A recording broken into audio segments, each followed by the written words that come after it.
Assalamualaikum warahmatullahi wabarakatuh. Hai anak-anak ibu kelas 8, baik itu kelas 8A, B, C, dan D. Oke, hari ini berjumpa lagi dengan ibu di kegiatan kita yaitu layanan informasi atau layanan klasikal.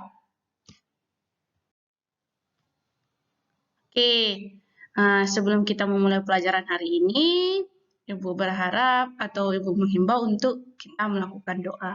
Doa dimulai.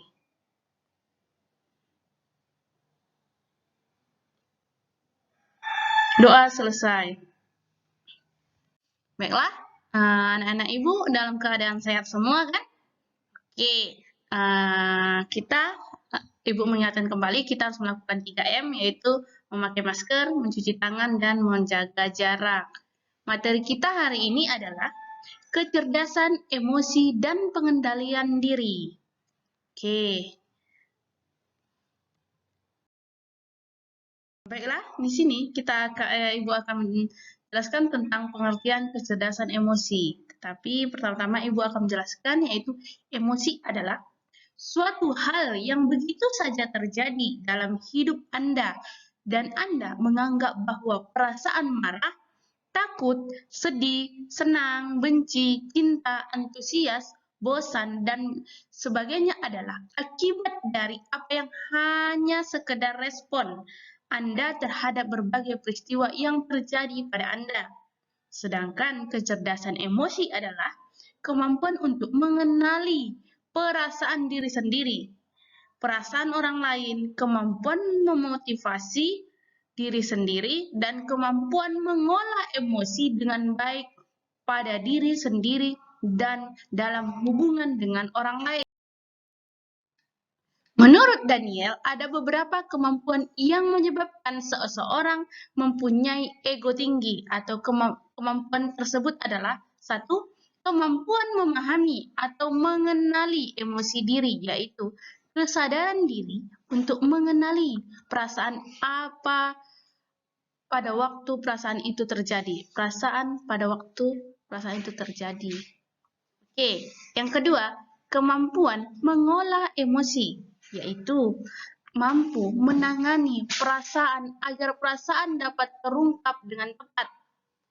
Ketiga, kemampuan memotivasi diri, yaitu kemampuan untuk menata emosi untuk mencapai tujuan, selalu meyakinkan diri sendiri, bergairah dan antusias dalam satu hal.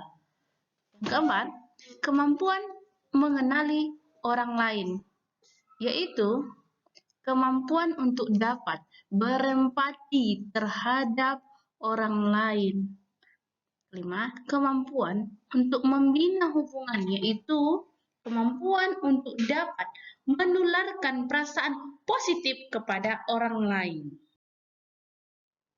Seseorang yang secara emosional tidak cerdas biasanya seperti bersifat agresif, cenderung berpikir negatif, malas, dan lebih suka melakukan kegiatan untuk menyenangkan diri secara berlebihan. Keempat, lebih mementingkan diri sendiri atau egois. Kelima, tidak mampu menentukan tujuannya. Keenam, cepat cemas dan depresi. Ketujuh, menarik diri dari pergaulan. Kedelapan, suka memanfaatkan kelemahan orang lain. 9, tidak sopan terhadap orang lain.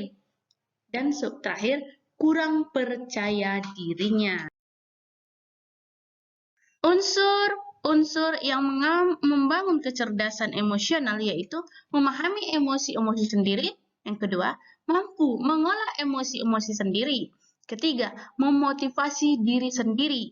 Keempat, memahami emosi-emosi orang lain. Dan terakhir, mampu membina hubungan sosial. Hal-hal spesifik yang perlu dipahami dan dimiliki oleh orang-orang yang cerdas secara emosional. Yang pertama, mengatasi stresnya. Yang kedua, mengendalikan dorongan hati. Yang ketiga, mengolah suasana hati. Keempat, memotivasi dirinya. Kelima, memahami orang lain. Yang terakhir, kemampuan sosialnya baik. 2. Pengendalian diri.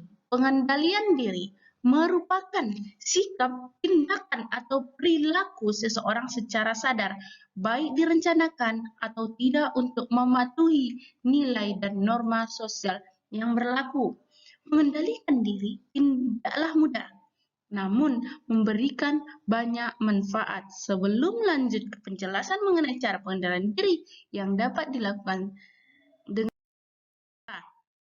berikut adalah caranya. Yang pertama, mengendalikan diri dengan menggunakan prinsip pemoralan. Kedua, mengendalikan diri adalah dengan menggunakan kesadaran.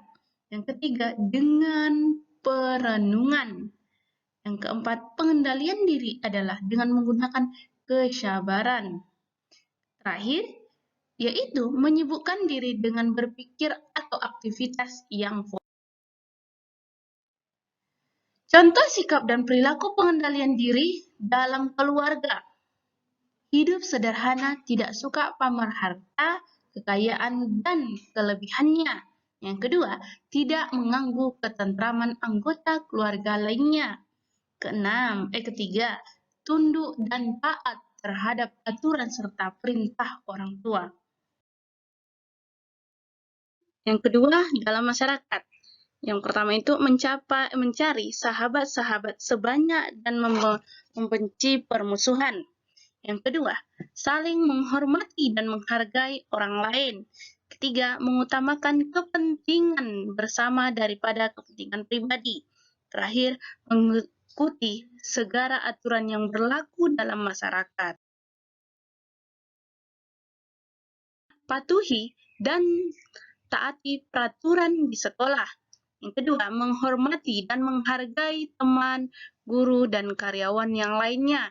Yang ketiga, berani mengatakan tidak pada ajakan dan paksaan tawuran pelajar serta perbuatan tercela. Keempat, hidup penuh kesederhanaan, tidak sombong dan gengsi. Manfaat pengendalian diri yaitu manfaat yang diperoleh dari keberhasilan seseorang dalam mengendalikan dirinya antara lain. 1. Kita jadi mampu untuk meningkatkan kesabaran. Dengan kesabaran dapat meningkatkan komunikasi positif di lingkungan masyarakat sehingga diperoleh suasana tenang. Yang kedua, akan lebih dapat menyimbangkan pencukupan kebutuhan hidup yang sesuai dengan kemampuan diri dan meningkatkan rasa syukur atas nikmat yang diberikan Allah oleh Tuhannya. Yang ketiga, dapat mengurangi rasa gelisah, cemas, iri, dan tidak peduli yang dapat terjadi pada semua tindakan. Sekian materi kita hari ini. Tugasnya tetap sama, yaitu diringkas atau dibuat kesimpulannya, kirimkan ke WA atau ke Classroom. Oke, anak-anak ibu, tetap melakukan 3M, menjaga jarak, memakai masker, dan mencuci tangan. Oke, cukup sekian. Assalamualaikum warahmatullahi wabarakatuh. Good night.